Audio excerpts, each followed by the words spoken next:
এই রান্নাটি বিরিয়ানিকেও হার মানাবে। তাহলে দেখে নেওয়া যাক রান্নাটা। প্রথমে 2 কাপ চাল আমি 2 ঘন্টা আগে ভিজিয়ে রেখেছিলাম। আর তারপর সেদ্ধ করে নিয়েছি ডিম আর আলু।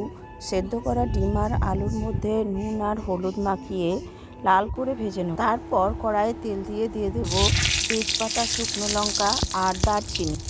তারপর দিয়ে দেবো কুচিয়ে রাখা পেঁয়াজগুলো ভাজা হয়ে গেলে দিয়ে দেবো আদা আর রসুন বাটাটা। আদা আর রসুন থেকে তেল ছেড়ে দিলে দিয়ে দেবো টমেটোটা বেশ খানিকক্ষণ কষিয়ে নেওয়ার পর তেল ছেড়ে দিলে দিয়ে দেবো হলুদ, নুন, জিরের গুঁড়ো আর লঙ্কার গুঁড়ো। তারপর আবার বেশ খানিকক্ষণ কষিয়ে নেওয়ার পর আবার যখন তেল ছেড়ে দিলে দিয়ে দেবো ভিজিয়ে রাখা চালটা দেওয়ার পর বেশ খানিকক্ষণ নেড়ে নেওয়ার পর দিয়ে দেবো ভেজে রাখা আলুগুলো।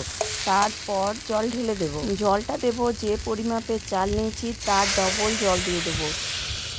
তারপর গ্যাসের ফ্লেমটা একদম লোতে করে ঢাকা দিয়ে রেখে দেবো 10 থেকে 15 মিনিট। তারপর যখন দেখবো চালটা সেদ্ধ হয়ে গেছে তারপর দিয়ে দেবো ডিমগুলো দেওয়ার পর খানিকক্ষণ নেড়ে চেড়ে নেবো। যখন দেখবো আমাদের রান্নাটা প্রায় শেষের মুখে তখন দিয়ে দেবো ঘি আর গরম মশলা। তারপর বেশ খানিকক্ষণ চাপা ঢাকা দিয়ে রেখে দেবো। তারপর আমরা এটাকে সার্ভ করে নেব।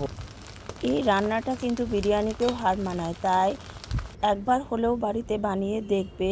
আর তোমরা যারা আমার রান্না দেখছো, পছন্দ করছো, তারা কিন্তু অবশ্যই লাইক আর কমেন্ট করে জানাবে।